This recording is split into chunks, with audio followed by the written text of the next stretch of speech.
5.12는 모빌리티 이펙트, 이동도 효과, 이동도가 어떻게 이제 일어나는지에 대해서 앞에서 말씀드렸던 거를 설명하는 건데, 다시 한번 이제 말씀을 드리면, 앞에서 설명드렸던 거를 좀 빨리 할게요. 전공의 가속도와 힘의 관계. 자, 전공이라는 게 운동 방정식이 앞에서 성립한다. F = ma. 근데 우리가 반도체에 내 있는데 거기도 성립하느냐? 성립할 수가 있다. 거긴 다른 힘들도 있잖아. 근데 다른 힘들도 있지만 걔네들을 무시하고 퉁쳐서 계산할 수 있다. 무엇을 사용하면? 유효 질량을 사용하면. 어떤 유효 질량이냐면 지금 전공에 대한 거니까 P라고 하고, 앞에 있는 C가 의미하는 거는 이 전공이 컨덕션 상태, 그러니까 컨덕티브한 전류를 흘렸을 때 얘네들이 이동되고 있는 그런 상태라고 표현해주고 있는 거예요. C가 의미하는 거는. 자, 그래서 그 이동도와 얘네들이 그렇지 않을 때 이동도가 또 다르기 때문에 이 값들은 실험칠로 이제 값이 정해져 있어요. 그래서 MCP 별표를 사용하게 되면 걔가 바로 전공의 유효 질량인데, 그리고 얘네들은 지금 이 필드를 가했을 때 얘네들이 받게 되는 유효 질량을 의미합니다. 거기다가 A를 곱해주면 이게 운동 방정식이 된 거고요. 내가 알고 싶은 거는 이 필드를 가했을 때 운동 방정식을 통해서 여기에 가속도를 구하고 싶다는 거야. 가속도. 앞에서 구했죠. 가속도를 구했다. 그래서 전개를 하게 되면 우리가 이렇게 식을 쓸 수가 있고, A라고 하는 가속도는 결국 시간에 따른 무엇의 변화량이냐면 속도의 변화량이야. 얘는 가속도고, V는 속도죠. 속도를 시간으로 미분해 주게 되면, 얘 미분 형태. 미분, 그럼 우리 머릿속에 생각하는 건, 기울기. 시간에 따른 변화량. 순간 변화량. 이렇게 생각해 주면 되죠. 자, 이렇게 생각해 주면 되고, 그래서 얘네들의 식을 여러분들이 이렇게 전개를 하게 되면, 속도에 대해서 여러분들이 식을 쓰게 되면 이렇게 나올 거야.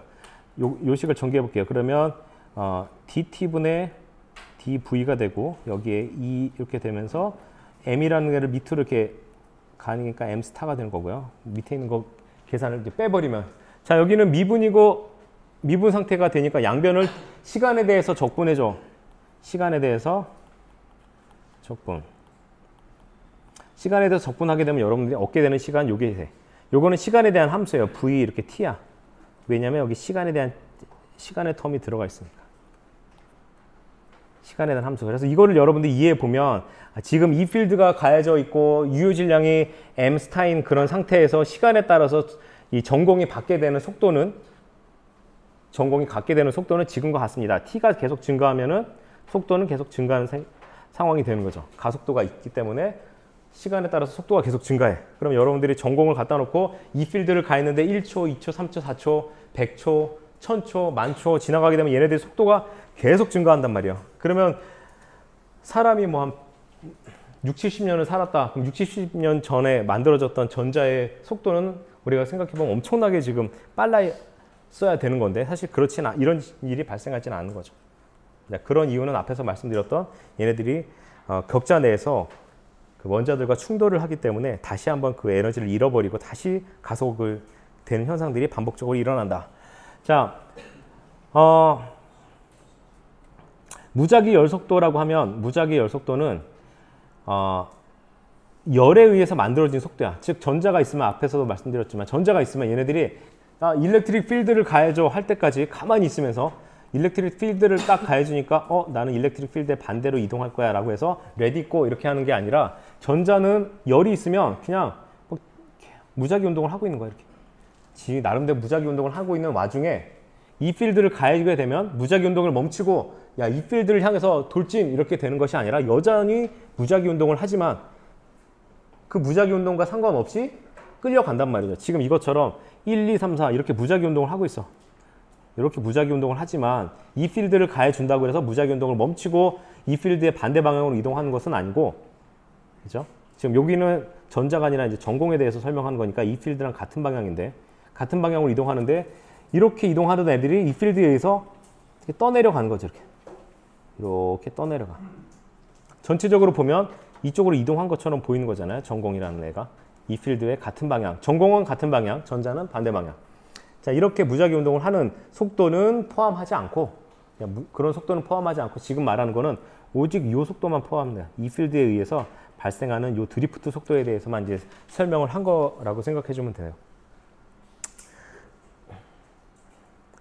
그래서 지금 위 그림, 여기 있는 그림들은 이 필드가 가해졌을 때 무작위 운동을 역시 하면서 이 필드에서 계속 속도가 드리프트 속도가 발생하는 건데, 얘네들이 충돌이라는 걸 하는 거죠. 충돌. 그럼 언제까지 속도가 증가할 거냐라는 거야. 충돌. 언제까지? 즉 뭐냐면 지금 여기서 말하는 평균 시간이라고 한다는 거는 이 시간을 말하는 거야. 고속도로가 있는데 아우토반이 있어요. 그래서 여기서 가속, 준비, 첫 속도가 여기서 자동차가 시작을 하는 거야.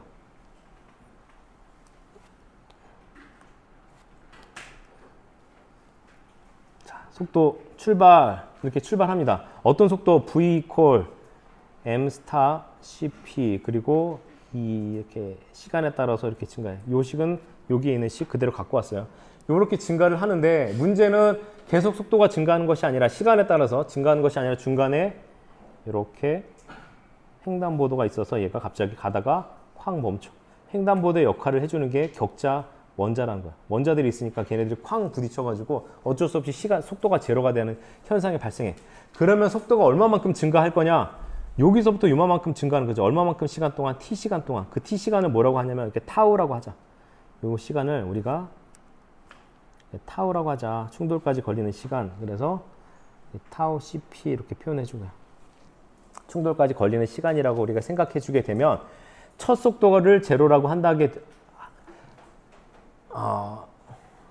했을 때 얘가 얼마만큼까지 속도가 증가했을까?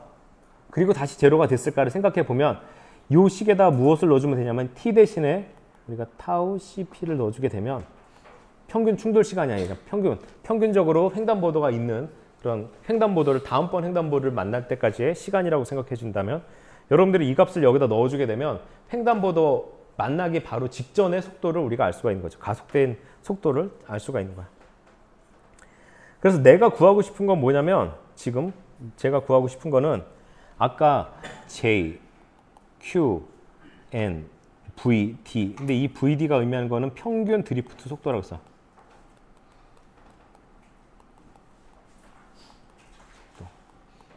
근데 우리가 평균 드리프트 속도는 멈춰 있을 때도 있다라고 했어요. 차가 멈춰 있을 때도 있어. 시작할 때. 그러다가 가다가 횡단보도를 만나기 바로 직전까지는 얘가 가속을 해가지고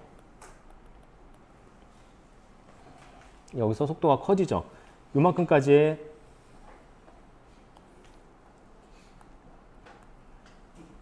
시간을 아까 타우 CP라고 했고, 자 그거를 계산해 보면은 V라고 하면 아까 여기서 M 스타가 있었고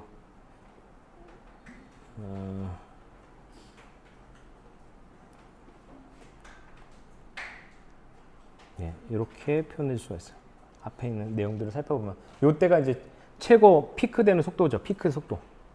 자 그럼 평균 속도를 구하라고 하면 우리가 그냥 쉽게 생각해 보면 여기는 시작할 때는 제로, 그리고 바로 횡단보도에 멈추기 바로 직전, 멈추는 행위가 바로 원자들과의 충돌인데 전자가, 자 그런 때는 요때야. 그러면 이 두 개를 합해 가지고 반으로 그냥 만들어 주면은 우리가 평균적인 속도 이렇게 생각해 주면 되겠죠. 그래서 이 값을 두 개를 합해서 반으로 나눠 주게 되면 우리가 평균 드리프트 속도를 대충 어림짐작할 수가 있다. 어림짐작할 수가 있다. 그런데 자 2분의 1이라는 값은 우리가 생각하는 오도에서는 반이라고 생각하면 엄청나게 이제 큰 값이라고 생각할 수 있지만 우리가 생각하는 오도에서는 그렇게 중요하지 않은 값이다라고 이제 생각해주면 얘를 그냥 빼버리는 거야. 그래서 V라는 요 속도를 그냥 이렇게 정리를, 평균 드리프트 속도를 이렇게 써도 무방하다라고 얘기를 하면 그 값을 어디다 넣어주냐면 아까 운동방정식에다가 넣어주면 우리가 여기다 넣어주면 아까 구했던 게 이거였죠.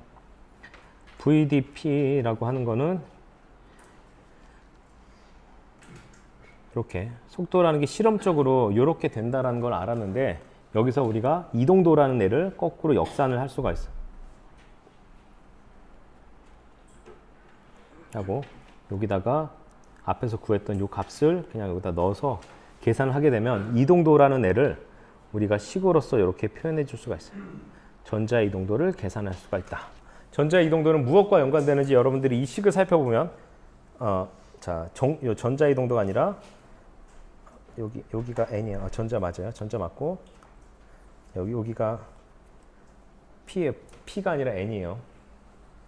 같은 방법으로 전자의 이동도는 이렇게 주어지고 전공의 이동도는 이렇게 주어진다라고 하면 여러분들이 여기 이동도 아까 말했던 일렉트릭 필드를 가했을 때 그 내부에서 캐리어가 얼마만큼 빨리 이동하는지 그 머티리얼적인 특성, 온도적인 특성을 표현하는 그 이동도라고 하는 것들은 무엇과 연관이 되느냐라고 살펴봤더니 거기에 있는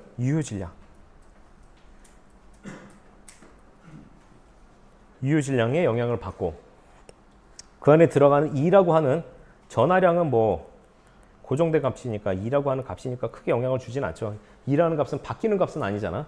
근데 그럼 그 다음에 무엇에 영향을 주느냐? 평균 충돌 속도, 평균